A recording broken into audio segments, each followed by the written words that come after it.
Veo que van gente. Hola, buenas. Buenas a todos.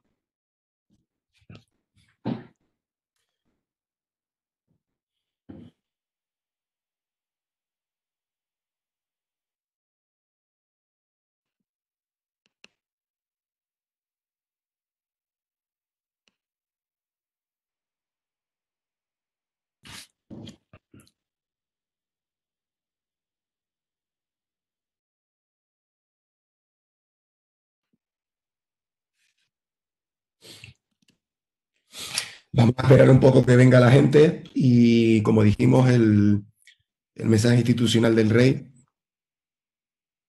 para después empezar.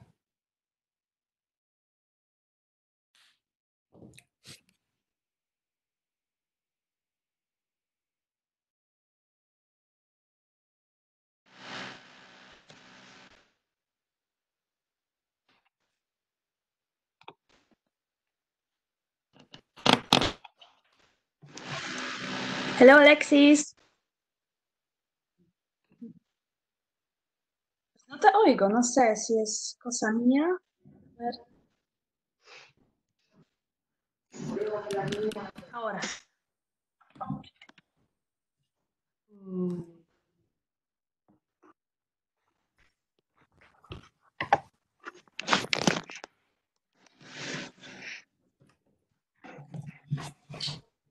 Unas críticas a su presidente. Pedro Sánchez, pero lo más duro está por venir y ha anunciado una serie de puestos de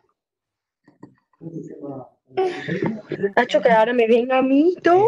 distintas perspectivas del impacto económico con un analista en directo dentro de pocos minutos. También conoceremos al consejero de la embajada china en Madrid. Queremos conocer la puede ahora ayudar a Europa. Y conoceremos en detalle la labor que los militares están haciendo desde que decretó el estado de alarma. De eso vamos a hablar concretamente con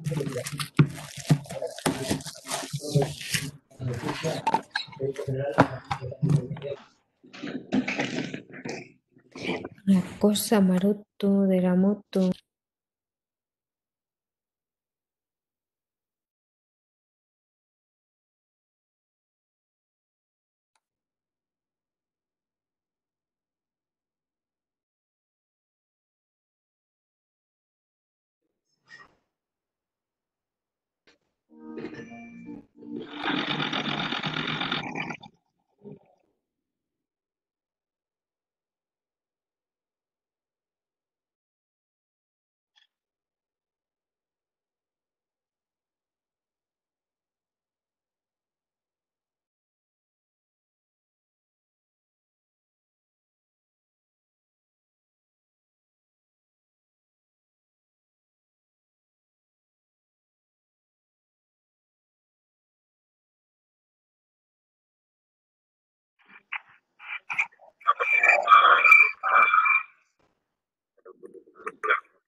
No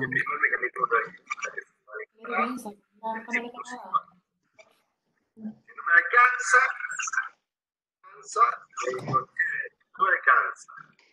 Tiene corazón, residuo en el cerebro, sin residuo learning, una sesión.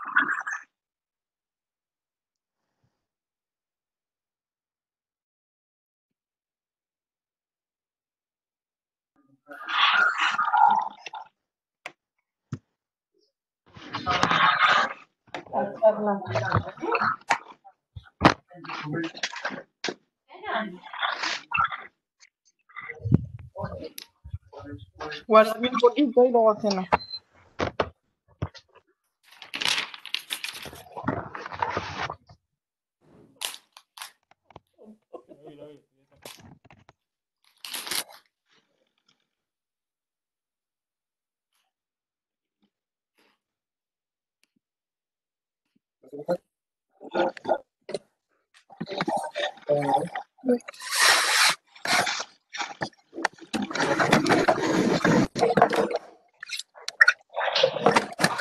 Pero también es una crisis que estamos con...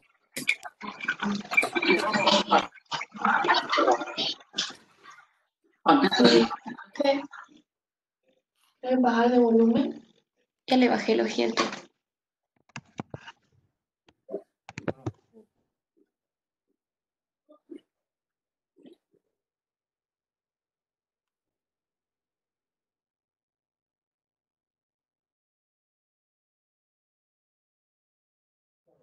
No sé.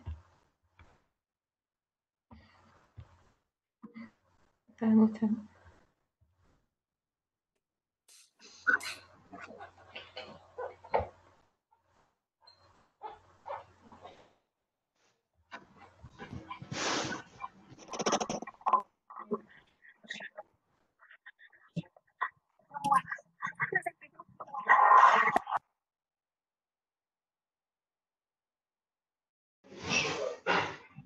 Sabíamos que tenemos un gran sistema sanitario y unos profesionales.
Vale.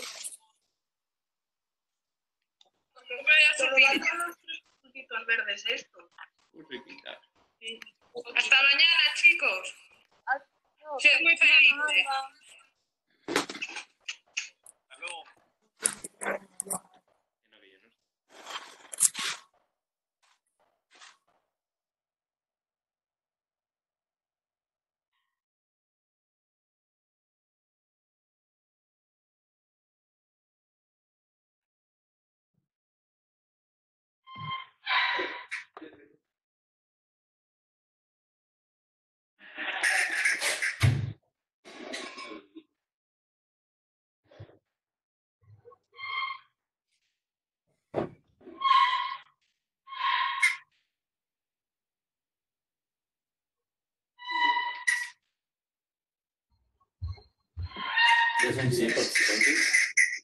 Ya, yo tengo un lugar acá apartado.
No ha sido diferente, tono nada que ver con la bronca de otras veces y la oposición ha mostrado su apoyo al gobierno. ¿Se me oyen? ¿Ahora? ¿Sí? ¿Me oyen? ¿Sí? Perfecto. Bien. ¿Qué tal, equipo? Tengo la voz ronca, pero tranquilos, no es coronavirus, es gripe B que me pasó mi hijo. Me hice los test. Pero bueno, todo el mundo está con el coronavirus y a mí me da la gripe B. O sea, ya la repanocha. Voy a silenciar a todos otra vez para que no se oiga el audio. Muy bien. Se me oye, ¿verdad? Por favor, que alguien me diga en el chat. Perfecto, muchas gracias. De acuerdo, vamos a compartir la presentación y cualquier duda que tengan, vamos hablando por el chat.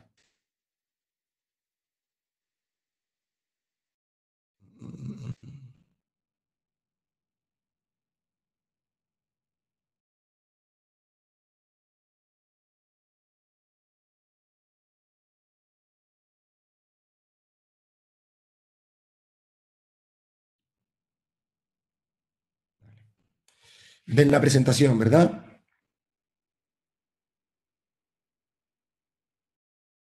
¿Ven la presentación? Perfecto, sí, se ve, perfecto. Muy bien.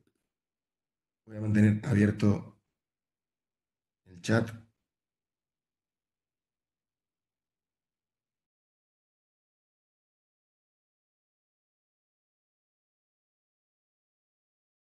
Perfecto. ¿En la presentación ven el chat abierto o no se ve el chat abierto? Sí, no, a un ladito, sí, vale, de acuerdo. Tengo que dejar así, ¿vale? Entonces, bueno, si molesta, lo quito de ahí en medio, ¿vale? Déjame ver si puedo cerrar esto. Vale. Vale. Perfecto. Muchísimas gracias a todos por estar esta noche conmigo, pasando esta cuarentena. Es un poquito mi aportación para que la cuarentena de todos nosotros vaya a lo mejor posible. Hay muchos más proyectos de otros compañeros que han creado una especie de festival veterinario, que lo pueden ver en Festivet, y van a hablar de muchísimas cosas, no solamente de temas veterinarios, ¿vale? Esto ha sido un proyecto individual, pero que bueno, que de repente me vi con otros compañeros que decidieron unir todos esos proyectos individuales en un festival llamado Festivet, por así decirlo, ¿vale? Bueno, ¿qué puedo aportar yo? Pues puedo aportar un poquito de cardio y es lo que vamos a empezar, ¿de acuerdo? Ánimo a todos los compañeros. Nada, sí, señor. Bien, cardiomiopatía felina. Vamos a hablar de problemas cardíacos en el gato. Como ya sabemos, los gatos son unas mascotas que suelen mostrar síntomas demasiado tardíos. Normalmente cuando el paciente felino presenta síntomas en la clínica veterinaria, gracias por el proyecto, de nada, en la clínica veterinaria suele ser ya en un estado muy avanzado de la patología, ¿de acuerdo? No voy a tocar las cardiopatías normales del gato, bueno, sí, voy a tocar la restrictiva, voy a tocar la hipertrófica, pero son 5 patologías cardíacas las que tenemos en el gato. ¿Alguien me puede decir las otras 3 aparte de la hipertrófica y la restrictiva? Espero respuesta por el chat. Hipertrófica, restrictiva, otras 3 patologías cardíacas en el gato.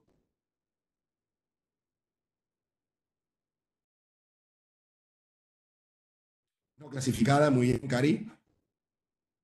Dilatada, perfecto. Y falta una, arritmogénica del ventrículo derecho. ¿Vale? La arritmogénica del ventrículo derecho también se da en el gato, ¿de acuerdo? La mayoría de los gatos sufren de cardiomiopatías y no tanto de patologías valvulares. Entonces, vamos a repasar un poquito los síntomas por los que suele venir el gato a nuestra consulta. Suele venir con debilidad, letargia, dificultad respiratoria, distrés, parálisis de los miembros posteriores, y aquí es muy importante hacer hincapié en lo de la parálisis de los miembros posteriores, porque la mayoría de las veces los gatos que muestran parálisis de los miembros posteriores primero han pasado por un tute de vamos a ver si se partió la columna, vamos a ver si tiene un problema de cadera, vamos a ver si tiene un problema de extremidades, y muchas veces lo que tiene es un problema que si no se coge a tiempo, muy pocas veces van a salir para adelante, ¿vale? El síncope es muy raro. ¿Alguno de ustedes ha tenido síncopes en gato? No, ¿verdad? No, es muy raro. Normalmente los propietarios, si han tenido un síncope en el gato, no lo suelen asociar, perdón, no lo suelen asociar a que haya tenido un síncope. Muchas veces suele ser, se cayó del sofá, etcétera, etcétera, ¿vale? Seguimos. Y muerte súbita, que bueno, que particularmente he visto más muerte súbita en problemas cardíacos en boxer que en gatos, pero también puede pasar, es decir, puede pasar que un gato tenga muerte súbita por un problema cardíaco. Lo primero que tenemos que saber es cuál de los 2 pacientes tiene un problema cardíaco. Vamos a ver si se oye el sonido. ¿Se oye el sonido?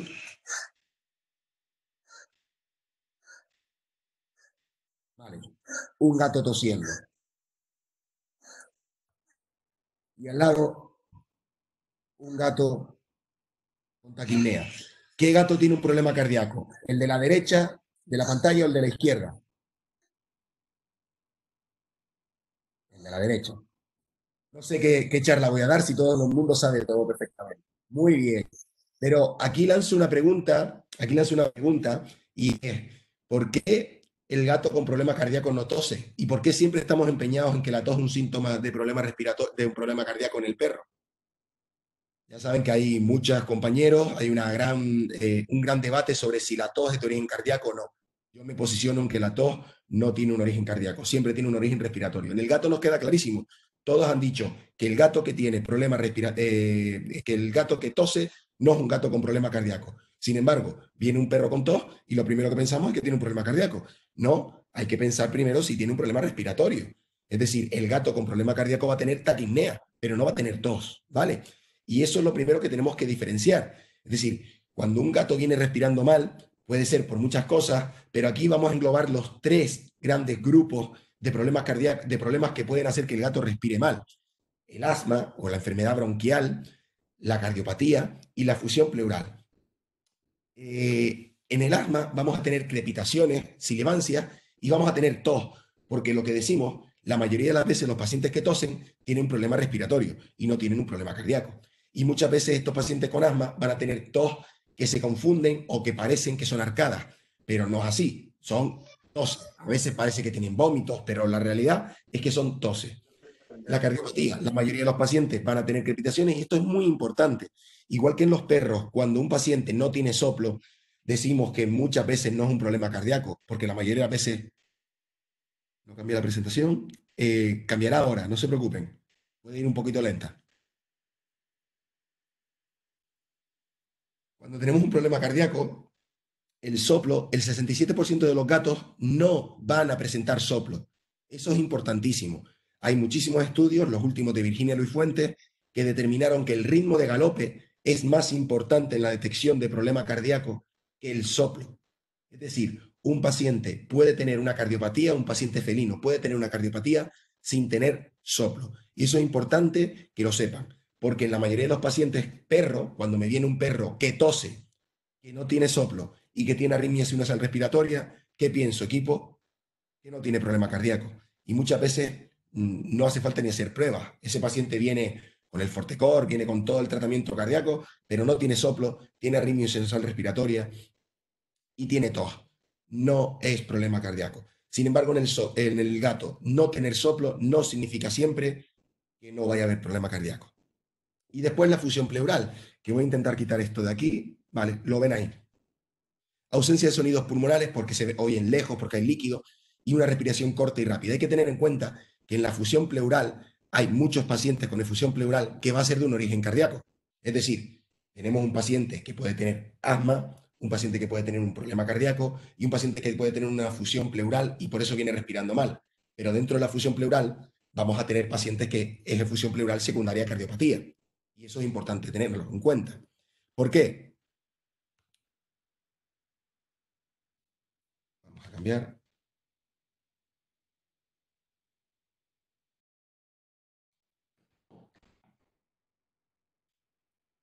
¿Por qué? Porque estos pacientes pueden tener efusión pleural de causa cardíaca y extracardíaca. ¿Vale? ¿Alguno de ustedes conoce los criterios del AI?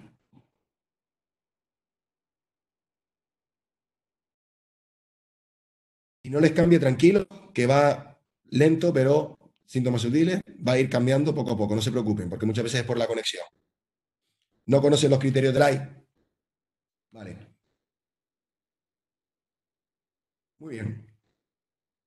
Cuando tenemos un paciente con una fusión pleural, yo siempre digo, y en la charla de efusión pleural siempre lo comento, es muy importante que en el diagnóstico está la estabilización. Es decir, no podemos coger el líquido y tirarlo al fregadero, porque entonces vamos a tener que esperar a que vuelva a producirse líquido para poder analizarlo.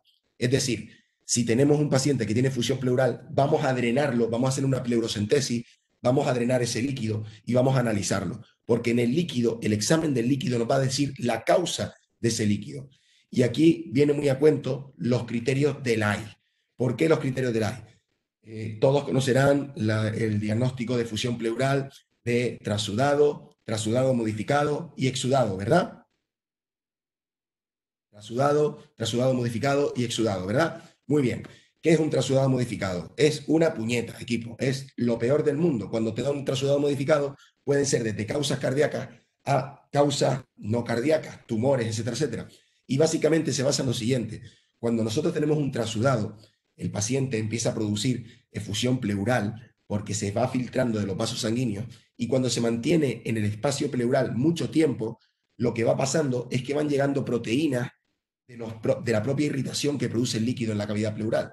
Eso significa que si nos basamos en los criterios antiguos de diagnóstico de efusión pleural, es decir, los criterios que nos pasaban en el hemograma, las proteínas, la citología, etcétera, etcétera, vamos a tener un rango en el cual entre 2,5 y 5 miligramos de cilitro de proteína es el trasudado modificado, porque menos de 2,5 es el trasudado, más de 5 es el exudado, y el trasudado modificado era entre 2,5 y 5, es decir, puede ser cualquier cosa. Y eso es porque el líquido que produce la pleura va irritando y van llegando proteínas de otros orígenes. Por tanto, un paciente que lleva muchísimo tiempo con una fusión pleural, lo más normal es que si un trasudado vaya modificándose, y ese es el trasudado modificado, que tiene causas desde cardíacas, repito, hasta neoplásicas. Entonces, en humanas y en gatos están validados unos criterios que se llaman criterios de Lai. Y solamente con esto vale la pena la cuarentena que estamos haciendo, de verdad, se lo digo. Solamente con los criterios de Lai van a tener, vamos, una tranquilidad absoluta en el diagnóstico de aquí en adelante de las efusiones pleurales. ¿Por qué? Porque los criterios de Lai se basan en medir en la efusión pleural la lactato deshidrogenasa, la LDH, una molécula tan grande como las proteínas que no puede llegar por estar el líquido dentro de la pleura, es decir, no puede llegar por irritación. Solamente puede llegar si hay un daño en los vasos sanguíneos, en los tejidos de la pleura, por así decirlo, es cuando se va a producir lactato deshidrogenasa. Entonces, si nosotros utilizamos la lactato deshidrogenasa, vamos a tener los criterios de Lai. Que los criterios de Lai básicamente son, bueno, aquí en la tabla lo ven perfectamente, voy a utilizar el cursor para que lo vean bien aquí. Voy a ampliar un poquito. ¿Vale? Como pueden ver, voy a ampliar aquí. Vale. Como pueden ver, el trasudado es el líquido que no cumple ningún criterio de Lai. Desde que cumple uno de ellos, es un exudado. Y aquí es importantísimo tener en cuenta una cosa, que cuando tenemos un trasudado, el problema va a ser cardíaco, va a ser metabólico, pero cuando tenemos un exudado, el problema va a ser un problema en la pleura. Vamos a tener un quilotórax, vamos a tener un piotórax, vamos a tener un tumor, ¿de acuerdo? Porque normalmente se produce un daño en la pleura parietal, ¿de acuerdo? Entonces, la lactato deshidrogenasa, desde que cumple uno de solo de los criterios, es un exudado. Fíjense qué fácil. Y aquí los tenemos, bueno, no los tengo ordenados, pero básicamente lo que hacemos es, sacamos líquido de la pleura y hacemos la LDH. Cualquier máquina, ustedes tienen Fuji, IDEX, cualquiera de esas máquinas tiene lactato deshidrogenasa. No es la lactato, es la LDH. Tienen en vuestro laboratorio LDH, tienen la máquina de Fuji, la máquina de IDEX, todas esas la tienen, ¿de acuerdo? ¿Conocían la LDH, equipo? ¿Sí? ¿Vale? Fantástico.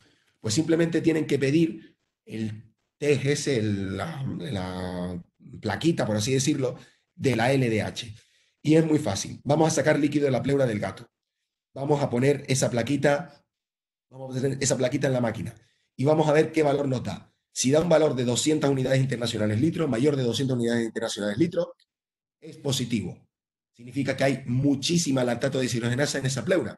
Significa que no es normal. Por tanto, hay un daño en la pleura, por tanto, hay un exudado y ya lo tenemos muy claro. Es un exudado. Después analizaremos otra cosa para ver si es un quilotórax o para ver si es un hemotórax o para ver si es un piotórax, que es básicamente la citología. Es decir, la citología nunca la vamos a quitar del medio, pero lo que sí vamos a quitar del medio es eso de hacer recuento celular y proteínas y el olor y el color a la luz de la luna. No, todas esas cosas lo dejamos atrás.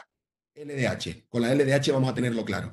Si da más de 200, positivo. Significa que es exudado. Criterio de Lai positivo.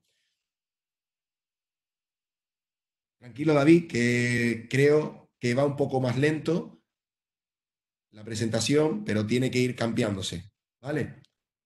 Todos los demás ven la de presentación donde estamos, en la de fusión pleural. Perfecto, muy bien. Seguimos. Si no cumple este de más de 200, a ver, ¿la presentación se graba? Pues mira, espérate a ver, porque sí, está grabándose. Está grabándose, tranquilidad. Después la colgaré en las redes sociales, no se preocupen, ¿vale?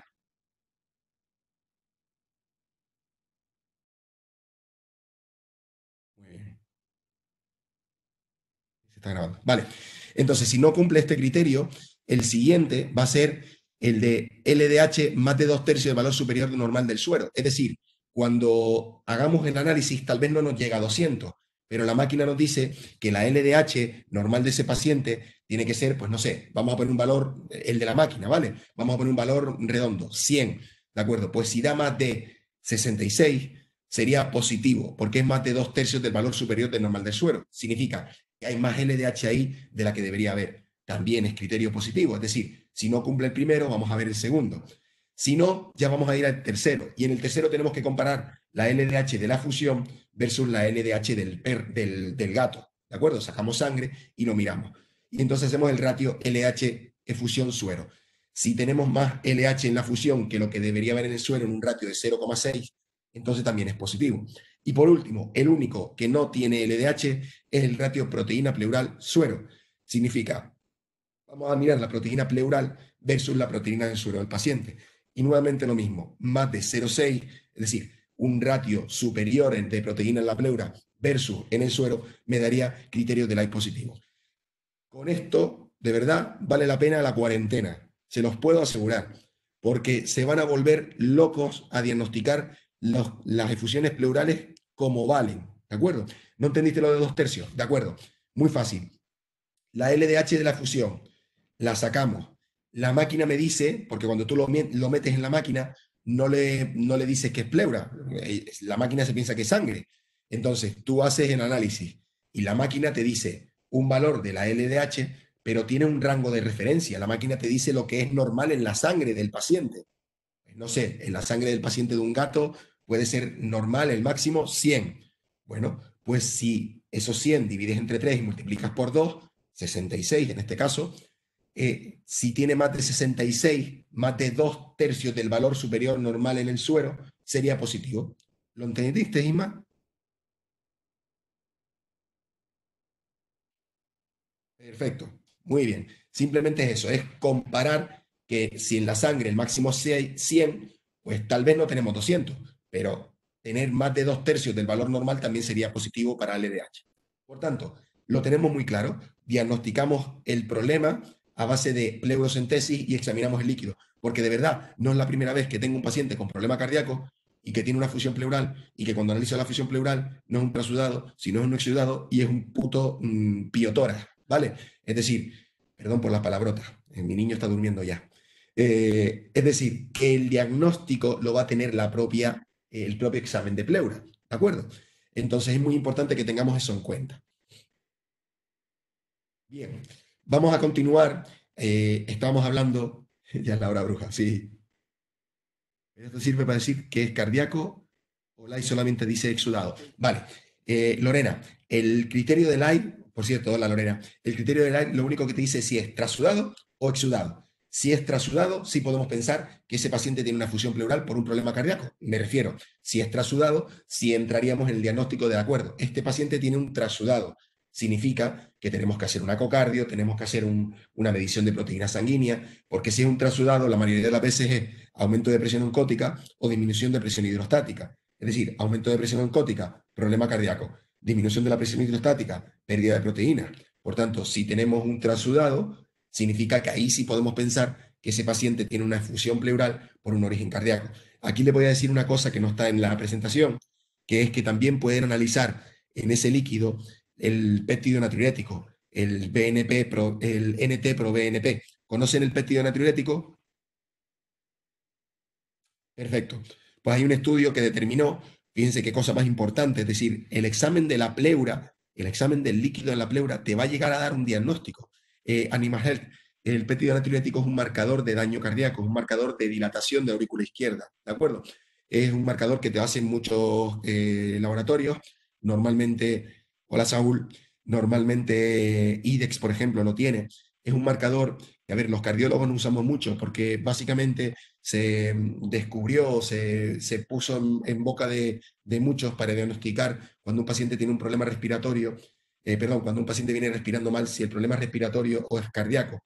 Si un paciente viene respirando mal y tiene el péptido natriurético alto, tenemos que pensar que es cardíaco. Si un paciente viene respirando mal y tiene el péptido natriurético bajo, tenemos que pensar que es respiratorio. Pues bueno, el péptido natriurético también nos sirve en estos pacientes con efusión pleural para ver si es de origen cardíaco. Hay un estudio del 2009, me suena, 2009, 2011, que determinó que el examen de péptido natriurético dentro de la fusión pleural, fíjense, un gato viene respirando mal y no estamos peleando con él para sacarle sangre. Le drenamos el tórax y con ese líquido vamos a poder llegar a un diagnóstico. Si nos dice que es trasudado, quizás tendría criterio, si no tenemos ecocardio disponible en el centro, hacer un péptido natriurético. Es decir, si tenemos un paciente que viene respirando mal, le drenamos y de repente nos dice que es trasudado y no tenemos ecocardio disponible, quizás podría venir bien para saber si es cardíaco o no es cardíaco, hacer péptidos natriuréticos, que te lo hacen en un PISPAS en cualquier laboratorio. ¿Vale?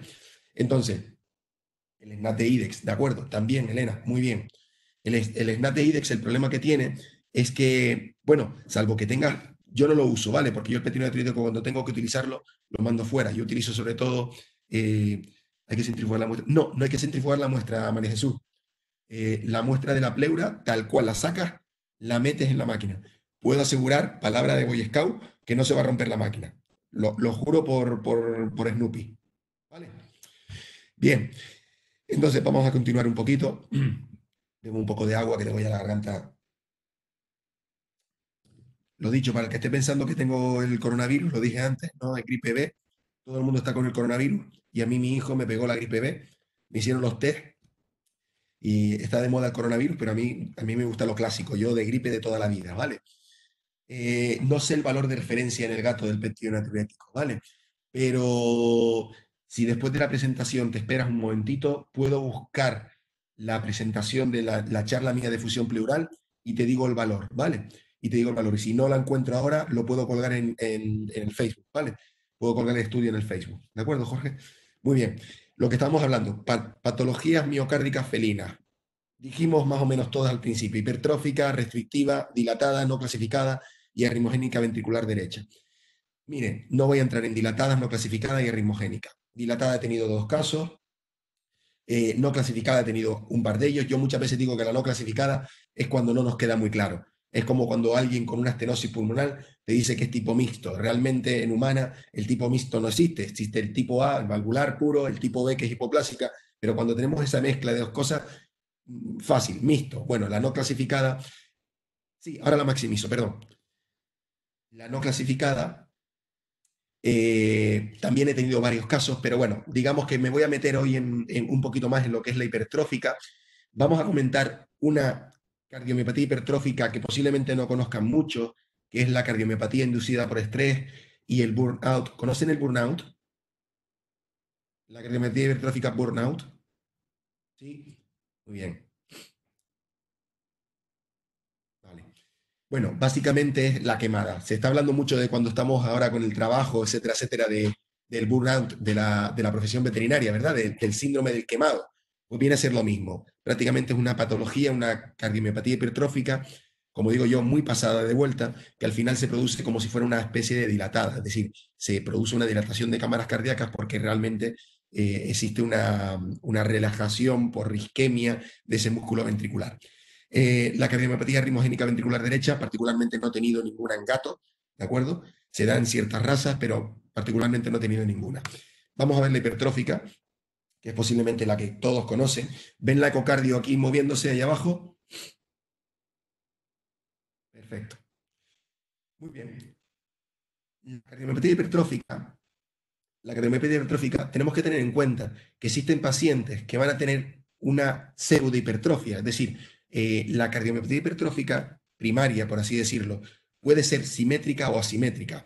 Y vamos a intentar ver un poquito ahora mismo en la siguiente presentación qué es eso de simétrica o asimétrica.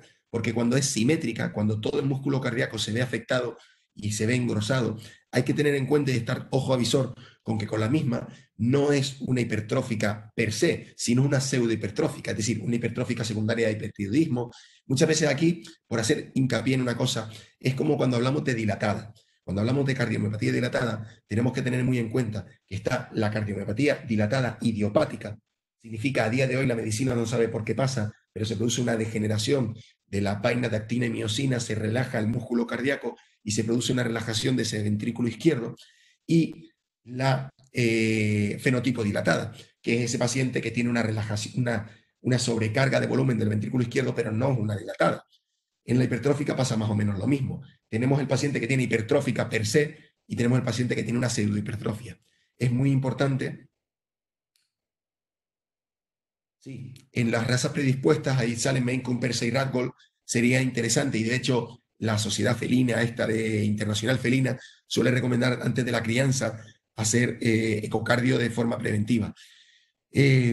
¿Cuántos de ustedes hacen test de cardiomiopatía hipertrófica, del gen de la hipertrófica? ¿Algunos hacen el test genético?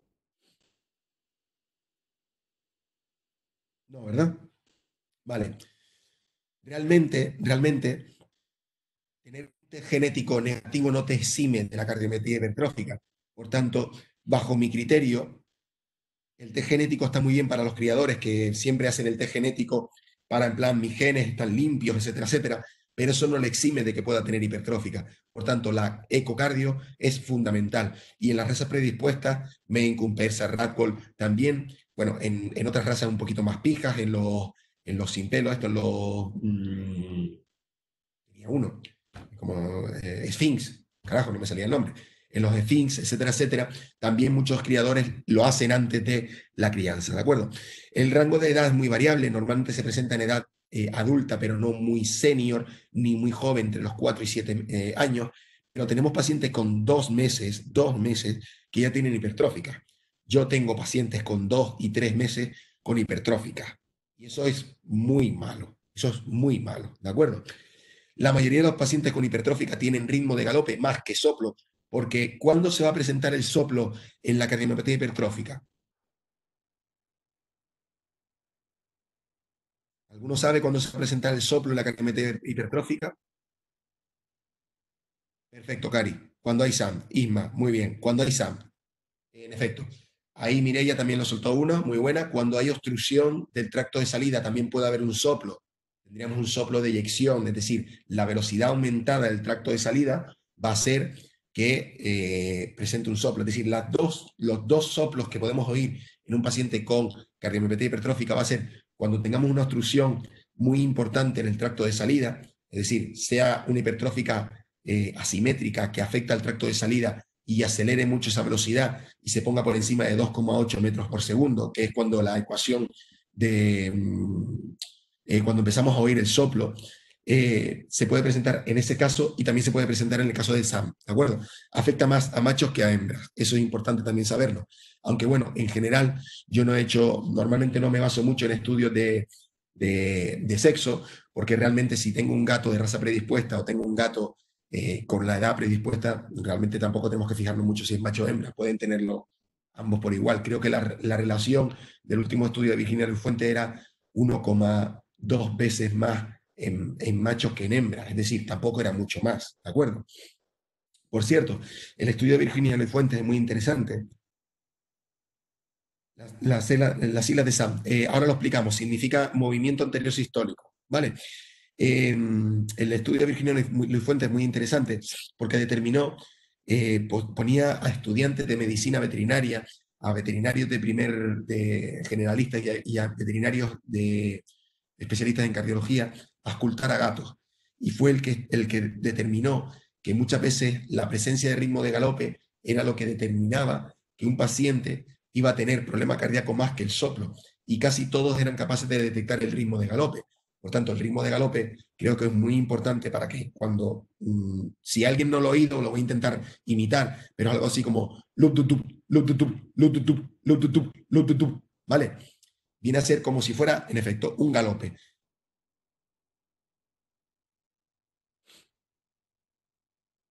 Cuando tenemos una hipertrófica que incluye a todo el músculo cardíaco, es decir, cuando se afecta de hipertrófica todo el músculo cardíaco, tenemos que tener en cuenta que tenemos que quitar de en medio las patologías que produzcan pseudohipertrofia, que es lo que estaba diciendo. Es decir, voy a reducir un poquito la pantalla, voy a poner este vídeo en marcha. Si la hipertrófica afecta solamente al tracto de salida, es decir, aquí no es el caso, pero bueno, vamos a poner aquí este paciente. Este es un paciente con SAM, vamos a ver si tengo un paciente con hipertrófica. Vale, bueno, no lo tengo, pero bueno, les explico. Cuando tenemos un paciente que solamente tiene engrosado el tracto de salida, es decir, esta parte del músculo cardíaco la tenemos engrosada, ahí lo vamos a tener bastante claro. Es una hipertrófica asimétrica con hipertrofia del septo interventricular a nivel del tracto de salida. Suele ser la más clásica. De hecho, esos pacientes suelen empezar con la hipertrófica a este nivel y se va generalizando a medida que el paciente va empeorando en la patología. Pero si tenemos un paciente que todo el músculo cardíaco está hipertrofiado, es decir, todo el músculo cardíaco está hipertrofiado, tenemos que tener en cuenta que podemos tener patologías de base que no estén produciendo, que no sean hipertróficas per se idiopáticas, sino que sea un hipertiroidismo, que sea una hipertensión, que sea una deshidratación. Es decir, tenemos pacientes, yo tengo pacientes perros, que a veces hago ecocardios y digo, este perro tiene el ecocardio como de un gatito. ¿Por qué? Porque tiene una hipertrofia brutal. ¿Y ese perro que tiene? Pues muchas veces una deshidratación o una hipertensión. Entonces, cuando tenemos una hipertrofia de todo el músculo cardíaco, tenemos que tener en cuenta quitar de en medio las patologías que pueden hacer eso. Normalmente hipertensión, hipertiroidismo y deshidratación. Se hace una analítica completa, se hace tiroides, etcétera, etcétera. Yo normalmente en todos los pacientes gatos testeo tiroides, fundamental. Sobre todo cuando tenemos hipertróficas, ¿vale? Aun sea asimétrica, aun sea la típica de obstrucción del tracto de salida, ¿de acuerdo? En la cardiomiopatía hipertrófica el examen físico va a ser poco concluyente. ¿Por qué? Pues porque normalmente no vamos a detectar soplo, como mucho ritmo de galope, a veces ni siquiera vamos a detectar eso. y la radiografía y el electrocardiograma no nos van a servir para diagnosticar. Igualmente, siempre rompo una lanza en el sentido de que el electrocardiograma no sirve para diagnosticar problemas cardíacos estructurales, sirve para diagnosticar arritmias, ¿de acuerdo? Pero hay patologías como la restrictiva, que lo veremos, que sí pueden cursar con alteraciones del electro, que pueden ser bastante sugerentes de que tenemos una cardiomiopatía restrictiva. Pero normalmente la radiografía y el electrocardiograma en los pacientes que tenemos con cardiomiopatía hipertrófica no va a ser fundamental para el diagnóstico. Sí, hay que hacer radiografía porque tenemos que ver si tiene fusión pleural. A veces tenemos cardiomegalias tan marcadas como las que tenemos en la radiografía. A veces tenemos el corazón de San Valentín, que es ese corazón que parece que, bueno, el típico corazón clásico de San Valentín, el de, ¿vale? Y entonces, ¿qué va a ser fundamental para el diagnóstico? La ecocardiografía. La ecocardiografía es la única prueba para diagnosticar la cardiomiopatía hipertrófica. ¿Qué vamos a tener? Vamos a tener normalmente músculos papilares engrosados y morfológicamente anormales. Significa que normalmente suele tener un músculo papilar un poco más hipertrofiado que otro. Solemos tener imagen de hiperecogénica a nivel de los músculos papilares. Vamos a tener hipertrofia normalmente asimétrica, no suele ser simétrica, pero asimétrica, es decir, parte del músculo cardíaco, normalmente el tracto de salida, más engrosado que los demás. Por cierto, ¿saben a partir de qué medida se puede considerar que tenemos una hipertrofia del músculo cardíaco en los gatos? ¿5 milímetros? 0,6, sí, en efecto. 0,6 milímetros diastólicos, ¿vale? Hay algunas razas, como los ragdoll, que tienen tolerancia de medidas un poquito más grandes, ¿vale? Pero normalmente 6 milímetros, ¿vale? 6 milímetros en diástole. En efecto, ahí está Ima, hay también por peso, pero normalmente eso sobre todo en gatos que sean muy grandes, por así decirlo, ¿vale? Pero normalmente 6 milímetros ya podemos considerar que ese músculo está hipertrofiado. Tranquilo, porque si vamos a decir que ese músculo está hipertrofiado y vas a decir, oye, pero no me quiero equivocar, porque si le voy a decir que tiene una hipertrófica y lo voy a tratar, bueno, no, tranquilidad, porque normalmente no se tratan las hipertróficas, ¿vale? Solamente tratamos en algunos casos particulares. Entonces yo prefiero dar un diagnóstico de posible hipertrófica porque el valor del septo interventricular en el tracto de salida es de 0,6 y hacerle un seguimiento que decirle, no, tranquilo y no tienes nada, ¿vale? Entonces vamos a basarnos en esa medida normalmente. 6 milímetros en diástole, ¿vale? Y aquí no vamos a usar solamente el modo M, porque el modo M solamente va a medir a nivel de los músculos papilares. Tenemos que utilizar un 4 cámaras donde podamos ver bien el tracto de salida, miramos en el tracto de salida, miramos la pared libre, miramos otra porción del septo interventricular, etcétera, etcétera, ¿vale? Y a veces vamos a tener SAM, que es movimiento anterior sistólico, que es difícil de ver, pero aquí podemos verlo en una ecocardio. Normalmente cuando tenemos SAM, si nosotros tenemos el corazón y esta es la aorta, normalmente lo que vamos a tener es que el jet el color del Doppler va a acelerarse en el tracto de salida y vamos a tener un jet que va a ser excéntrico, va a ser contra la pared libre de la aurícula izquierda, bastante indicadora del SAM, porque realmente el SAM, el movimiento anterior sistólico, lo que nos dice es que la válvula mitral cuando se abre, cuando se cierra para que toda la sangre salga por la aorta, lo que está haciendo es que la válvula mitral se tira hacia el ventrículo izquierdo, lo que produce un doble problema. Produce una obstrucción mayor del tracto de salida y produce una regurgitación hacia la aurícula izquierda. Y en estos pacientes ya veremos que son los que tratamos sí o sí o sí o sí, ¿de acuerdo? Porque suelen ser pacientes que van caminando, corriendo hacia el tromboembolismo y el fallo cardíaco congestivo. En ecocardiografía también vamos a tener mediciones que nos van a ayudar a saber si el paciente tiene fallo cardíaco congestivo. Y en este caso, bueno, fallo cardíaco congestivo, y ahí pueden ver el flujo del areola atrial, que es un indicador de riesgo de tromboembolismo. Bueno, aquí se ve, aunque aparezca el chat por aquí, vemos un flujo transmitral de tipo restrictivo de más de 1,5 metros por segundo. Es decir, yo siempre digo que rara vez tengo pacientes que tengo que hacer ecocardios para diagnosticar, radiografía para diagnosticar que tienen fallo cardíaco congestivo, incluso en perros. ¿Por qué? Porque cada vez más la ecocardio me va a dar valores sugerentes del fallo cardíaco congestivo, es decir, sugerentes de que este paciente está encharcando los pulmones. Normalmente los dos más utilizados son la velocidad del flujo transmitral y el ratio aorto-aurículo izquierda. Velocidad de flujo transmitral podemos considerar que es sugerente de que tengamos un fallo cardíaco congestivo en un gato.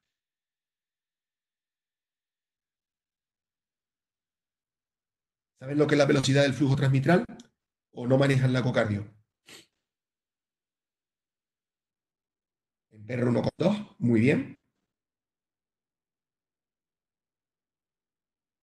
Isma, pregunta. ¿Las presiones dentro de la aurícula y del ventrículo en el perro y en el gato son muy diferentes? No, no son muy diferentes. De hecho, en el Tilley y en todos los libros, en el Kittelson, las mediciones de presiones intracavitarias son las mismas en perro que en gato. Por tanto, si el flujo transmitral es indicador de presión dentro de la aurícula izquierda, vamos a utilizar el mismo valor, 1,2. ¿Vale?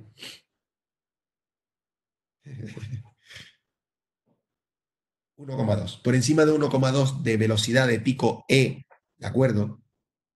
Muy bien. Por encima de 1,2 de velocidad de pico E, vamos a considerar que ese paciente puede tener riesgo de fallo cardíaco congestivo. Y el ratio aorto-aurícula izquierda, ¿por encima de qué valor podemos considerar que puede tener riesgo de fallo cardíaco congestivo en el gato? 1,9, ¿vale?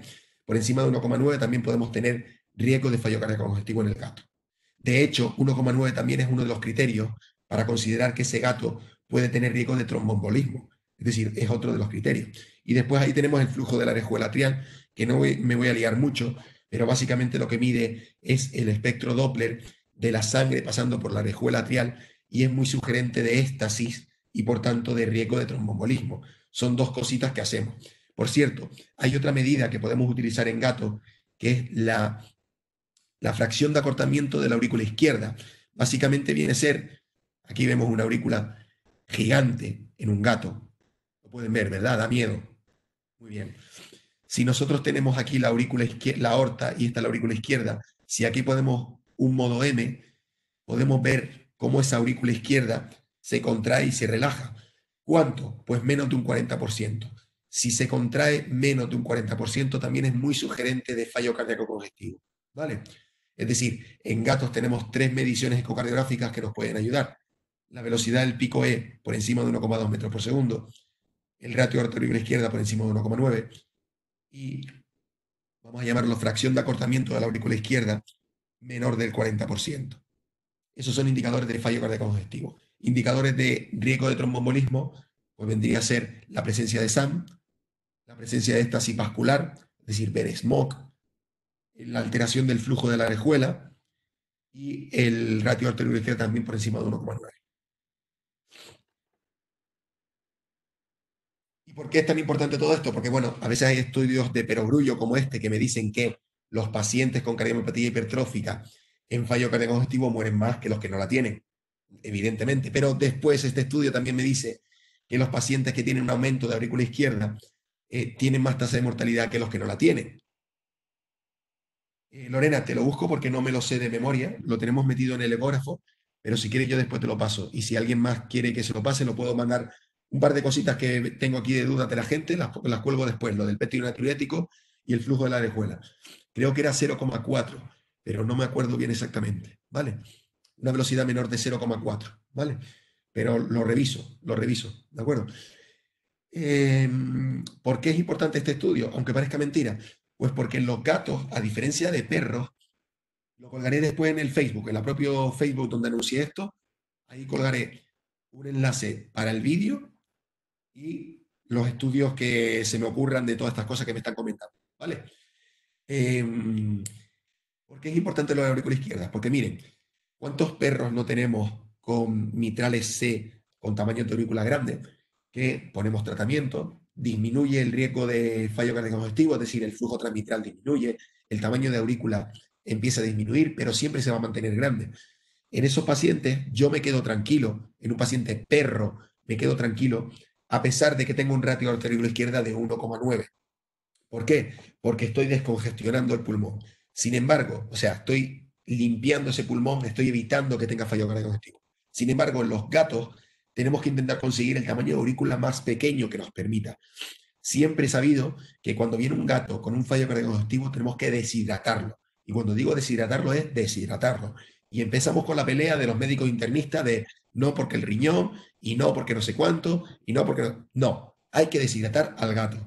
Yo entiendo que el riñón se puede ir a tomar por fly, pero tenemos que deshidratar al gato para para compensarlo. Y esto es importante porque vamos a intentar conseguir el tamaño de aurícula izquierda más pequeño que podamos. Es decir, si un paciente con una dosis de torasemida de 0,2, por ejemplo, yo uso torasemida en gato, tenemos un tamaño de aurícula izquierda de 1,8, en un perro me podía quedar tranquilo. Está por debajo de 1,9. Pero en un gato voy a intentar, si la analítica de sangre me lo permite y sus indicadores de fallo renal, SDMA, ureanálisis, UPC, me lo permiten, voy a intentar poner más dosis. ¿Por qué? Porque tengo que intentar mantener el tamaño de aurícula izquierda más pequeño posible. ¿Vale?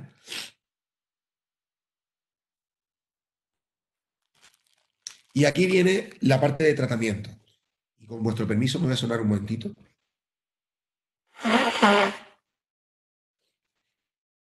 Antaño, tromboembolismo me refiero a, sí, a riesgo de que se produzca trombo. El tromboembolismo, como veremos en esta presentación, ahora lo tenemos más adelante, no solamente se va a producir en los miembros traseros, se puede producir más adelante. Me refiero con fluidos. No te leí. Fluidos en los pacientes con fallo cardiocongestivo, nunca, jamás. No vamos a poner diuréticos y fluidos, no podemos estar vaciando y llenando. Es decir, si un paciente viene con fallo cardiocongestivo, sea perro, gato, marsupial o rinoceronte, vamos a quitarle los fluidos. Es decir, hay que deshidratarlo y no vamos a ponerle fluidos. No, cuando es tromboembolismo, ya lo veremos ahora, Daria, más adelante, hay otras cosas que podemos hacer. Bueno, yo al principio en las hipertróficas, ya la verdad que me estoy haciendo viejo, son muchos años dedicándome a esto, en las hipertróficas, todas las hipertróficas se trataron, todas. A todas le poníamos tratamiento.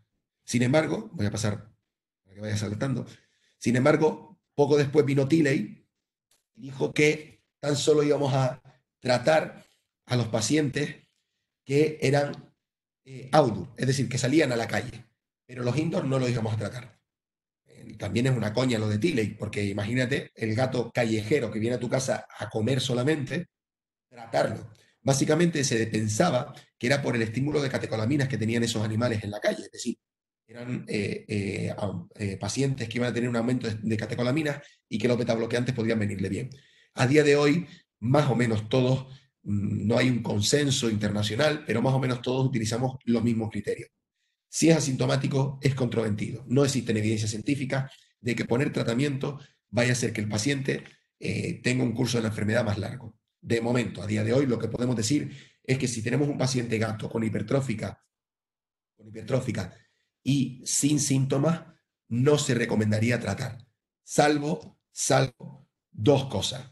Salvo que tengamos obstrucción dinámica del tracto de salida, es decir, que tengamos una obstrucción importante del tracto de salida, o que tengamos un SAM también, en cuyo caso, aunque no tuviera síntomas, sí que tendríamos que poner betabloqueantes, o un paciente que tuviera, a pesar de que no tenga síntomas, tuviera criterios de posible tromboembolismo, de que se pueda generar un trombo en esa aurícula izquierda, es decir, tamaño de la aurícula grande, flujo de la orejuela alterado. Hay otras cosas como los dímeros D que nos pueden ayudar también, ver un SMOC, todo ese tipo de cosas nos puede ayudar a pensar que este paciente puede tener un tromboembolismo y que tenemos que tratarlo. Es decir, si el paciente me viene y tiene un espesor de miocardio de más de 0,6 y nada más, no lo vamos a tratar. Si tenemos SAM, a pesar de que no tenga síntomas todavía, hay que tratarlo. ¿Por qué? Porque ese paciente es el que va a desarrollar un fallo cardíaco más rápido. Ojo con el betabloqueante, ojo con el atenolol, porque cuando un paciente viene con fallo cardíaco congestivo, el atenolol, el betabloqueante, estaría contraindicado. Por tanto, tendríamos que retirarlo. Se pone en una fase, pero se tiene que retirar cuando se produce el fallo cardíaco congestivo. ¿Vale? Y si es sintomático, es decir, tiene fallo cardíaco congestivo, vamos a utilizar furosemida entre 2 y 4 miligramos kilo 3 veces al día, o torasemida, lo que estoy usando yo normalmente ahora mismo es la torasemida, benacepril, y algunos estudios nos dicen que el pimobendan también puede estar indicado en estos pacientes con fallo cardíaco congestivo.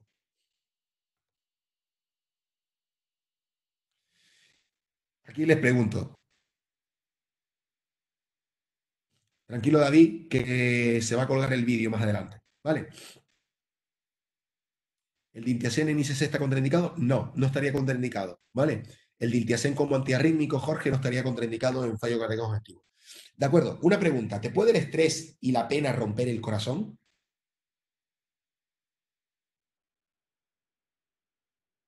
Sí, ¿verdad?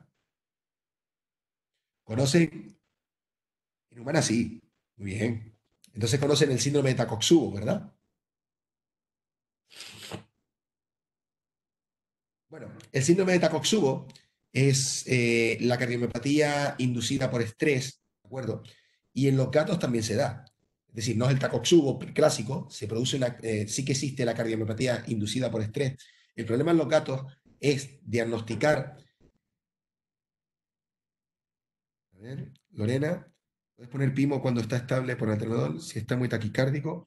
El estudio de seguridad del pimovendal determinó que no aumenta la incidencia de arritmia. Así que la pregunta es sí. La respuesta es sí, se puede poner. ¿Vale? Sigo con esta parte. El problema en los gatos va a ser diagnosticar una cardiomiopatía hipertrófica burnout, es decir, quemada, que se ha producido una relajación, un infarto agudo de miocárdico y un Takotsubo, que lo llamo Takotsubo por ponerlo bonito, pero sería una cardiomiopatía inducida por estrés. Yo tengo uno o dos pacientes bastante sugerentes de cardiomiopatía inducida por estrés. Uno particularmente, no sé si está por aquí la compañera, pero es de una compañera en una clínica veterinaria que le fueron a operar de un problema oftalmológico, un gato asintomático completamente, y después de operarla, el gato era un gato muy nervioso, y después de operarlo, se presentó sobre la marcha al despertar con distrés respiratorio, me viene a mi clínica remitido de urgencia y tenía una cardiomiopatía brutal, no tenía un aumento de aurícula izquierda, es decir, de hecho, el paciente tenía edema pulmonar, no tenía efusión pleural, una cosa muy rara, pero normalmente cuando se produce de forma muy aguda podemos tener, igual que en la dilatada de los gatos, pueden hacer edema pulmonar y no efusión pleural. Pero bueno, básicamente ese paciente respondió a tratamiento de fallo cardiocongestivo de corticoides y las ecocardios posteriores desapareció completamente la patología, es decir, no había patología. Se sospecha que puede haber sido una cardiomiopatía inducida por estrés. Bueno, les comento un poquito lo que es el síndrome de Takotsubo, el síndrome del corazón roto. Básicamente se estudió a raíz de que en el Japón de la posguerra, bueno, en el Japón de la Segunda Guerra Mundial, perdón, cuando le daban una mala noticia a las japonesas, se les producía una sensación de angustia en el pecho muy parecida a un infarto agudo de miocardio, pero eran pacientes que sobrevivían a eso. Posteriormente, con los avances de la terapia endovascular, tú puedes ir al Negrín, hoy yo puedo ir al Negrín con una sensación de opresión en el pecho que me irradia las carótidas, con troponinas elevadas, con todos los indicadores de tener un infarto agudo de miocárdico, y cuando me hacen una angiografía coronaria, no tener infarto, es decir, no tener una isquemia. Entonces entraría en el diagnóstico de un posible Takotsubo, es decir, un fenómeno de cardiomiopatía inducida por estrés. Se sospecha por la secreción de catecolaminas, ¿vale? Tengamos cuidado en la cuarentena, que no nos estresemos mucho y empecemos a tener síndrome de Takotsubo. Por cierto, en España es muy bonito, pertenezco a la Sociedad Española de Cardiología Humana. Hay un informe que se llama RETACO, que empezó en el 2012 y ya lleva 1018 pacientes. Afecta más a las mujeres, pero a los hombres tienen peor pronóstico. Por tanto, yo siempre digo que cuando los hombres nos rompen el corazón, nos lo rompen de verdad. Bien. Vamos a ver esta ecocardio. ¿Ven qué cosa más bonita? Para nosotros. ¿Se dan cuenta cómo aquí esto se contrae, pero esto no se contrae? ¿Saben por qué se llama síndrome de Takotsubo? Porque tiene la forma de una vasija. Esto de humana, esto es una... A ver si me carga aquí. ¿Qué pasó?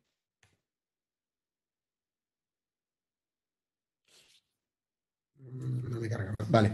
¿Ven esa angiografía arriba, esa angiografía de humana? La voy a disminuir porque quiero señalar unas cosas.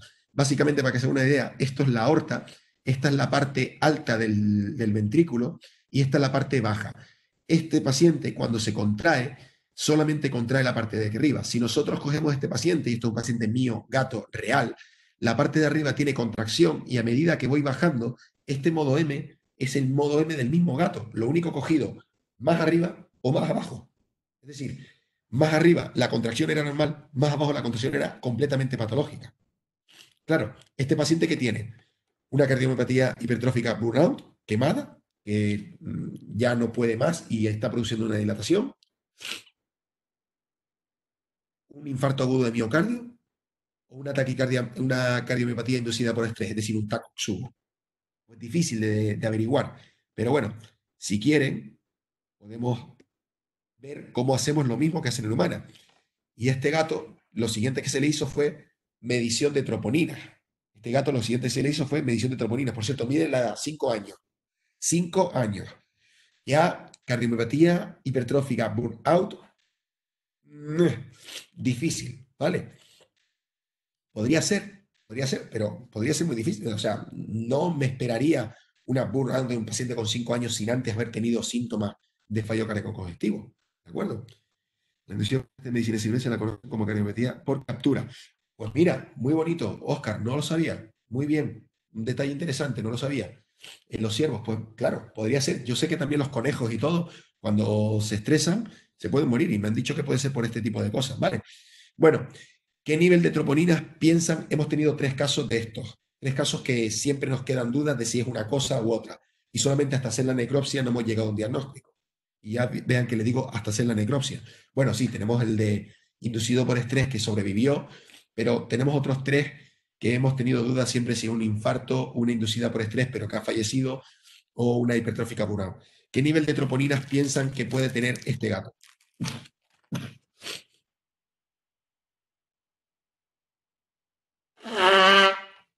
Perdón. Normal.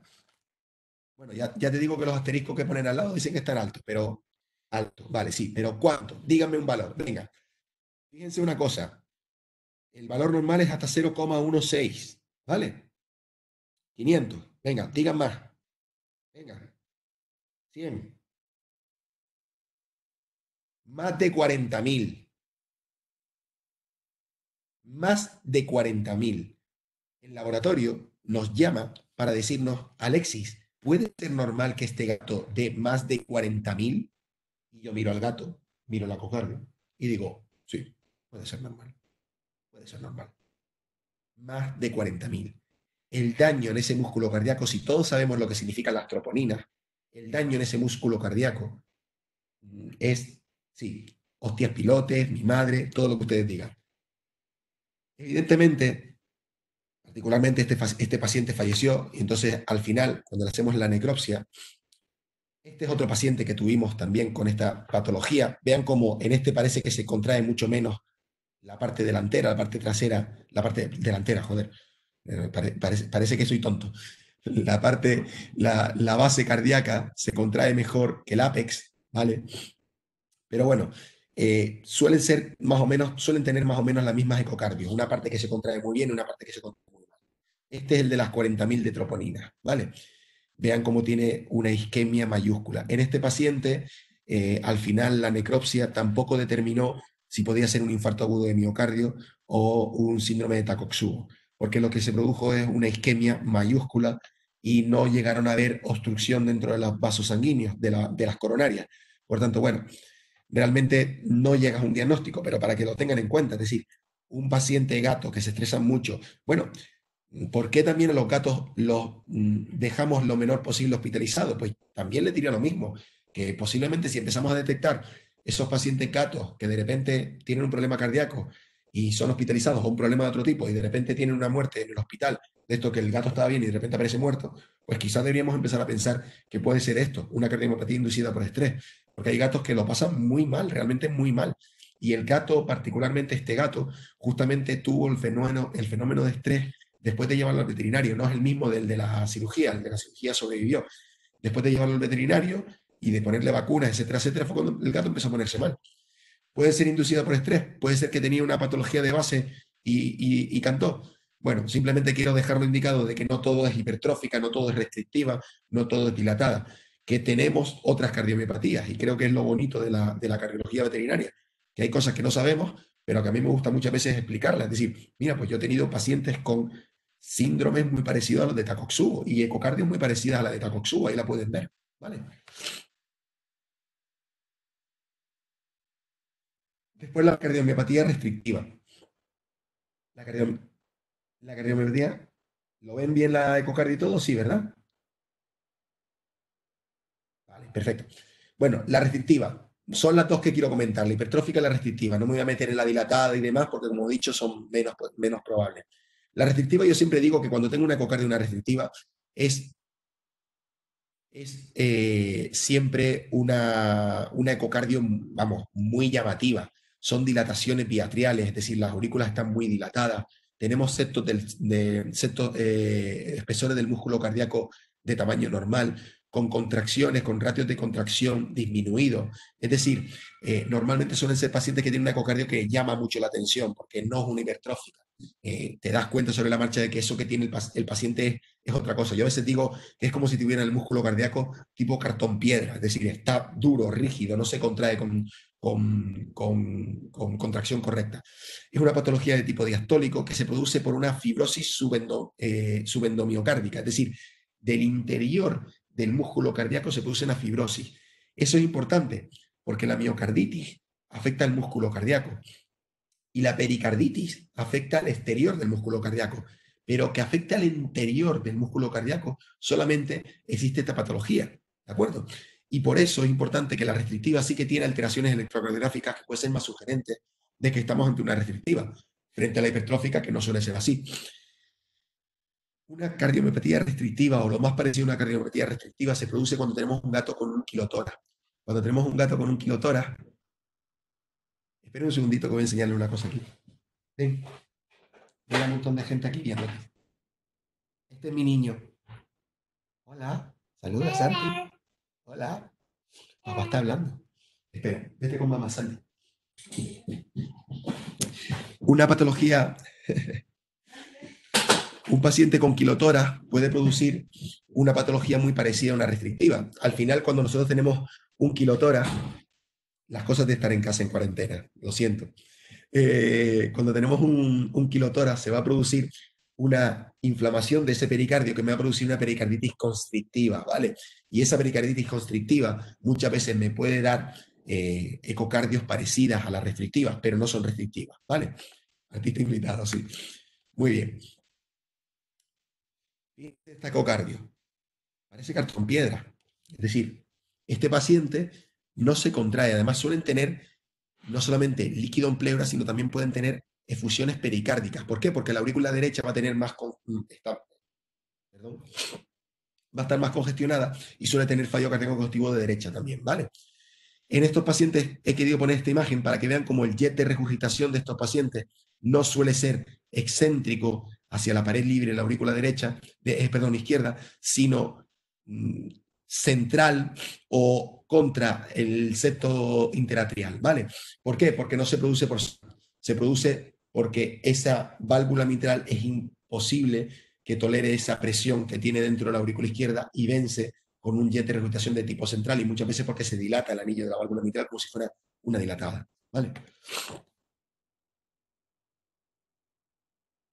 Normalmente va a tener dilatación biatrial, no vamos a tener hipertrofia significativa, y las áreas que vamos a tener en el músculo cardíaco vamos a tener las áreas endocárdicas más hiperecogénicas. ¿Ven esto que tenemos aquí? Que es un trombo en la aurícula izquierda, ¿verdad? ¿Cómo diferencias del fenotipo dilatado? Porque la dilatada tiene espesores del músculo cardíaco más finos de lo normal también. Aunque es verdad que en una hipertrófica normalmente lo que vamos a tener son espesores normales con contracciones, es de tipo diastólico, contracciones normales también, es decir, el ratio de contracción suele estar normal, la fracción de acortamiento suele estar normal, perdón. ¿Ven esa imagen ahí? Ese trombo en la aurícula izquierda.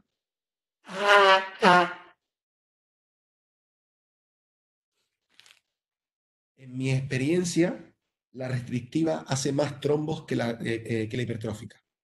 En mi experiencia, ¿vale? Suele tener dilataciones atriales mucho más severas, ¿vale?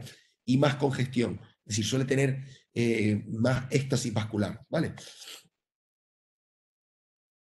Como decíamos, solemos tener arritmias más que en la hipertrófica, y en este caso, aquí pueden ver cómo tenemos, voy a sacarlo aquí, cómo tenemos estos complejos prematuros ventriculares con esta morfología de bloqueo de rama. Y eso es muy sugerente. Es decir, ustedes imagínense una arritmia, es decir, un foco arrítmico que sale y tiene bloqueo. O sea, es bastante sugerente de que tenemos áreas subendomiocárdicas de fibrosis. Es decir, que esta patología puede producir alteraciones del electrocardiograma más normal que en la hipertrófica. Pero ojo, no vamos a utilizar el electrocardiograma para diagnosticar. Ya lo hemos dicho un montón de veces, ¿vale? Y como he dicho, esta patología suele producir más tromboembolismo aórtico que otras, ¿vale? Y ahí estamos viendo cómo le cortamos la uñita a un gato para ver cómo nos sangra. Evidentemente hay otras pruebas para saber esto, pero bueno, la quería tener documentada y grabada. La más clásica suele ser medir bueno, cuando tenemos un paciente que viene con pérdida de movilidad de las extremidades posteriores, lo que he dicho siempre, tenemos que tener en cuenta que hay que ocultarlo bien y detectar si tenemos un problema cardíaco. ¿Por qué? Porque si tenemos un problema cardíaco, lo más sugerente es que tengamos un tromboembolismo aórtico y no que tengamos una fractura de columna o cualquier otra mierda, que es con lo que vienen muchas veces. Estos pacientes suelen tener extremidades frías y sin pulso, las tocas. Es verdad que en los gatos... Perdón. Es verdad que en los gatos es más difícil valorar el pulso, pero suelen estar frías. Le miran las almohadillas y tienen las almohadillas, si es unilateral o bilateral, tienen las almohadillas completamente pálidas. Si te queda duda, le cortas la uña. Si te queda duda, la glucemia de la extremidad versus la glucemia sistémica. Si tenemos una diferencia de más de 30, es decir, la glucemia de la extremidad es 30 veces por debajo de la sistémica, es sugerente de que tenemos un tromboembolismo. Si tenemos un gato, por ejemplo, que tiene la glucemia, y además, normalmente suele ser una diferencia más grande, porque son pacientes que vienen con estrés, por tanto vienen con hiperglucemia, vienen con glucosas de 200, 210, y de repente, en la extremidad, 40. Sistémica 210 y extremidad 40. ¿Por qué la extremidad tiene 40? Y eso es muy fácil. La misma uña que cortas, coges ahí la gotita de sangre y haces una tira de glucemia, ¿vale? Quito esto para que lo vean. Normalmente suele doler estas extremidades y los pacientes, si no son cogidos a tiempo, se automutilan. Normalmente nuestro protocolo tiene que incluir siempre analgésicos, ¿vale? Y aquí es por lo que yo hacía hincapié. Perdón. Bueno, otros datos son que la temperatura rectal puede estar, aquí lo tenemos los valores estadísticos, en un 66% de los pacientes va a tener temperatura rectal baja. Esto no va a pasar en las isquemias que sean de solamente una extremidad. Tienen que ser isquemias que el trombo esté en la bifurcación de las ilíacas, porque si afecta solamente una extremidad, es decir, está más allá de la bifurcación de las ilíacas, no va a afectar a la inervación, a la irrigación del recto y por tanto va a tener temperaturas rectales normales, ¿vale? La frecuencia respiratoria suele estar elevada porque tiene dolor o porque tiene un problema cardíaco. Suele tener ritmo de galope, nuevamente lo mismo. Si tenemos un trombo vamos a tener un problema cardíaco. Si tenemos un problema cardíaco, lo más normal es que tengamos un ritmo de galope. Y tenemos aumento normalmente de las enzimas hepáticas, renales y la glucosa, ¿vale? Y esto es lo más importante. De fentacolido, sí, pero con cocaína a mitad de dosis. Esto es lo más importante. Esta diapositiva para mí es la más importante. Si me vuelven a derivar un gato para mielota con parálisis posterior sin historia de trauma, te voy a buscar, pendejo. Estoy hasta las narices de que me manden, ahora que tenemos apoyitos, gatos que se han quedado paralíticos del miembro de atrás. Por la puta cara. El gato estaba bien y se quedó paralítico. No, para hacer un mielotac, porque mira, porque está paralítico y lleva 2 semanas con antiinflamatorio y después también, encima con antiinflamatorio y no responde entonces para ver si tiene un fibroembolismo cartilaginoso o tiene una... O sea, para matarte. La serie Narcos es lo máximo y los memes de este tío son lo máximo. ¿De acuerdo? Entonces, lo que quiero decirles es que, por favor, cuando tengamos un gato que de golpe y porrazo se ha quedado paralítico de los miembros de atrás, no pensemos que el gato se ha partido la columna. Pensemos que el gato puede tener un tromboembolismo. Porque estamos haciendo toda esta carrera, porque estos pacientes muchas veces, si pudiéramos reperfundirlos a tiempo significa antes de 24 horas saldrían para adelante. Pero hemos metido 3 pacientes a reperfusión. 3 pacientes a reperfusión, uno de una compañera mía veterinaria. Y ninguno de los 3 salió bien. ¿Por qué? Porque lleva más de 48 horas. Reperfusión, me refiero, cateterismo y quitarlo. Lo hemos logrado quitar, pero sin embargo han fallecido del síndrome de reperfusión. ¿Por qué? Pues porque los cogemos muy tarde. Estamos hablando que en humana, cuando tienes el protocolo de infarto, cuando tienes un infarto, tienen que acudir antes de 7 horas, 8 horas a reperfusión. Y por tanto, si tardas más de 8 horas, normalmente ya puede haber una isquemia en el músculo cardíaco que no vaya a ser reversible. Entonces, imagínense un gato con 2 semanas, un tromboembolismo ahí a nivel de las extremidades. El tromboembolismo puede estar a nivel de las ilíacas, puede ser unilateral, son los que mejor pronóstico tienen, cuando una extremidad se ve afectada solo y no las dos. Puede estar biilíaco, lo que le llaman también silla de montar, que suele ser... Ahora voy con el tratamiento, sí, ahora va el tratamiento, tranquilo. Biilíaco, que es en los perros también, lo que pasa es que la medición es diferente, es 70, la diferencia es 70, ¿vale? Biilíaco, y también los podemos tener más altos de las ilíacas, es decir, a nivel renal y de la mesentérica. Y de hecho, en los gatos también podemos tener trombos no solamente en las extremidades, también podemos tener trombos en las extremidades delanteras y en la cabeza también, ¿vale? Este es básicamente el tratamiento. El paciente tiene que tomar analgésicos. Perdón un segundito, está otra vez mi hijo por aquí.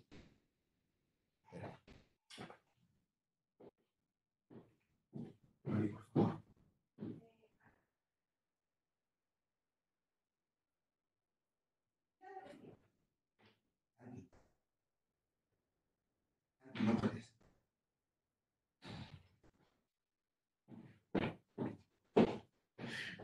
Perdón, mi niño. Vale, vamos a utilizar analgésicos, oxigenoterapia, y aquí vamos a combinar las 3 anticoagulantes, por así que, a ver, analgésicos no es recomendable. La cepromacina no sería recomendable si tenemos un problema cardíaco de base, ¿vale?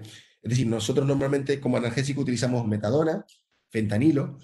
Si vas a utilizar acepromacina, se puede utilizar a microdosis, súper bajitas, pero normalmente con fentanilo, con una CRI de fentanilo, suele ir bien, y con metadona a dosis puntuales.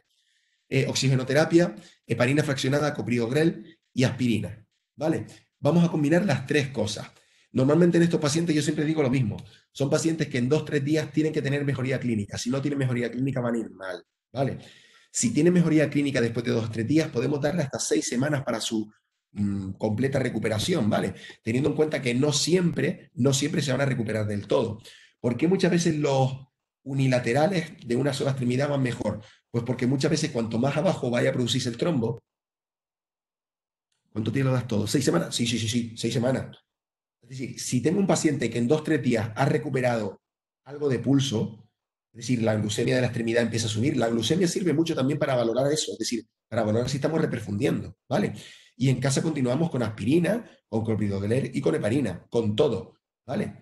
Tenemos que utilizar los tres anticoagulantes, porque realmente lo que estamos intentando es que no se siga produciendo trombo, ¿vale? No vamos a diluir ese trombo, el trombo se va a diluir cuando se vaya a diluir. Es decir, el cuerpo va a ir diluyendo ese trombo, si es que lo logra diluir. Por eso te digo que los pacientes estos normalmente en 2-3 días van a tener mejoría clínica. Perdón, si no tienen mejoría clínica en 2-3 días van a ir mal, ¿vale? Aspirina, clopidogrel y heparina, sí.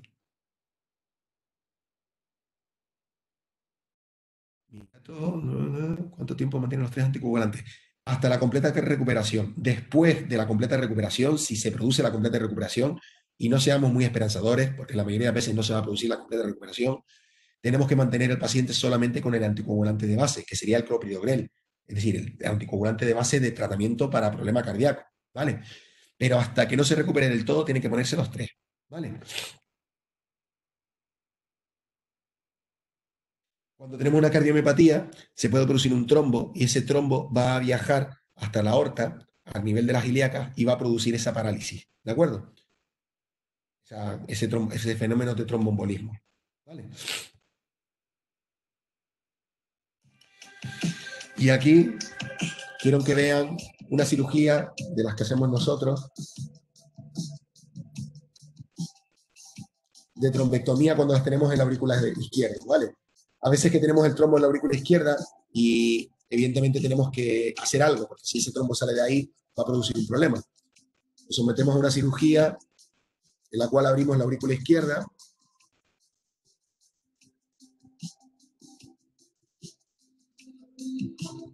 Y sacamos el trombo. ¿Ven ahí el trombo? Eso es un trombo. Y ahora el ecocardio sin trombo.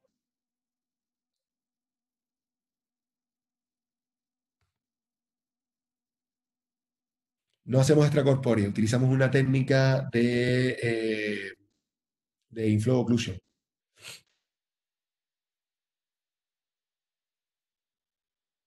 Bueno, y creo que con esto hemos terminado. Espero que les haya gustado a todos. He intentado, con niño en casa y con todo, intentar hacer lo más cómodo posible esta cuarentena. Y estoy para las preguntas que sugieran. Vamos un ratito con las preguntas. A ver si puedo abrir esto aquí. Por Dios.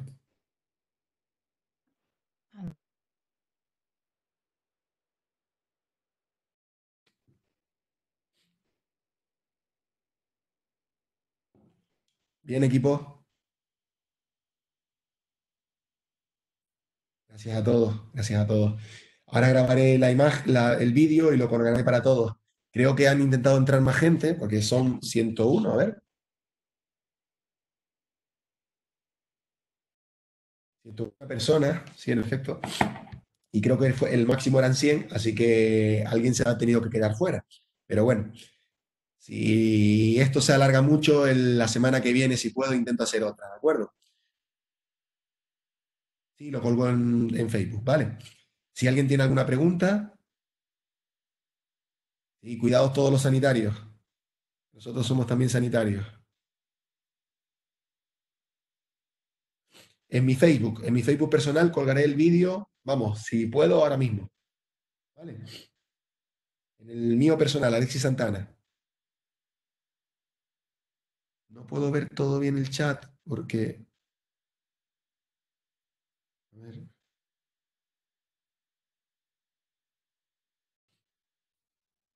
En frecuencia cardiaca refractario al tiempo de furosemida, torasemida, ¿tienes algún protocolo?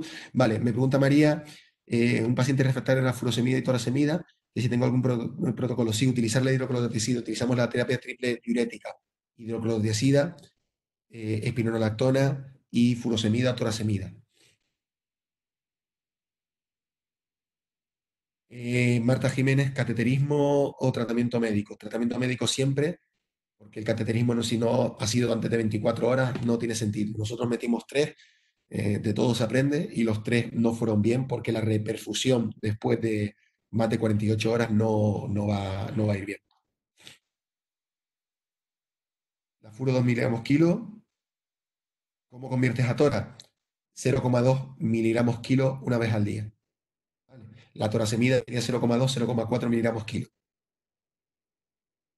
¿Cuándo hago la troponina en catos? Normalmente cuando tengo sospecha de que hay una miocarditis o un fenómeno de infarto agudo de miocardio.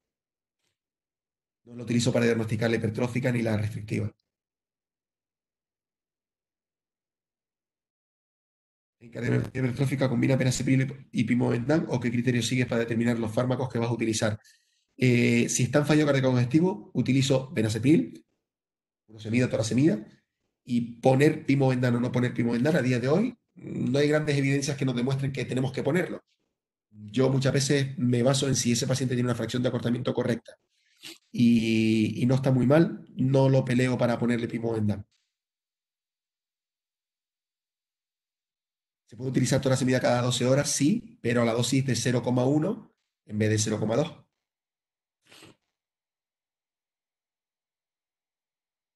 Sí, puedes tratar un paciente asmático, puedes tratarlo con córticos inhalados. Los córticos inhalados casi no tienen efecto sistémico. De hecho, a día de hoy tenemos que romper una lanza en favor de los corticoides. Cada vez más estudios nos dicen que el uso de antiinflamatorios en los pacientes con fallo cardíaco congestivo, perros y gatos, el uso de antiinflamatorios está más contraindicado que el uso de corticoides. Es decir, aunque parezca mentira, poner tal vez corticoides en momentos puntuales, que antes era como el demonio, no viene tan mal en estos pacientes. Si tenemos un paciente que tiene una inflamación y tenemos que poner un antiinflamatorio, a veces es mejor poner un corticoide en un momento puntual que un antiinflamatorio, porque se ha visto que el antiinflamatorio predispone a la resistencia a los diuréticos. El pimovendán para mejorar la diástole y la restrictiva sí también se puede utilizar. Óscar, sí. De hecho, en la restrictiva tendría más sentido poner pimovendán que en la hipertrófica, ¿vale? Lo que pasa es que yo, hasta que no haya una evidencia científica significativa de que el pimovendán mejora en la hipertrófica el curso de la enfermedad, realmente prefiero poner, de hecho muchos de los pacientes con fallo cardiovascular se van solamente con verapamil y torasemida, ¿vale? Y bueno, equipo, muchísimas gracias a todos, me he sentido muy, muy querido, me han llenado el chat, repetiré. Hablaré de, si quieren la próxima hablo de congénitas, que es lo que más me gusta a mí, y cirugías guapas, si les parece, ¿de acuerdo? Y por favor, cuídense mucho, que quiero verlos a todos otra vez por aquí, ¿de acuerdo? Muchísimas gracias a todos, muchísimas gracias. Saludito.